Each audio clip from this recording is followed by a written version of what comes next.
ಅವ್ರ ಮೇಲೆ ಇವಾಗ ಇದ್ದಿತ್ತು ಅಭಿಪ್ರಾಯ ಎಲ್ಲ ಹೊಟ್ಟೋಗ್ಬಿಡ್ತು. ದರ್ಶನ್ ಮೇಲೆ ಒಪ್ಪಿದ್ದಿತ್ತಲ್ಲ ಇವಾಗ ಒಂಥರ ನೀರಲ್ಲಿ ಹೋಮ ಮಾಡ್ದಂಗೆ ಆಗ್ತಾಯಿದೆ. ಬಟ್ ಜನ ಹೇಳ್ತಾ ಇದ್ದಾರೆ ಹಾಂ, ನಿಮ್ಮ ಮಾಧ್ಯಮದವರು TRPಗೋಸ್ಕರ ದರ್ಶನ್ ಅವ್ರನ್ನ ಇನ್ನು ಯೂಸ್ ಮಾಡ್ಕೊಳ್ತಿದ್ರ ಅಂತ.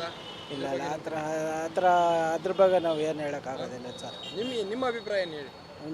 ದರ್ಶನ್ ಮೇಲೆ ಒಳ್ಳೆ ಅಭಿಪ್ರಾಯ ಇದೆ.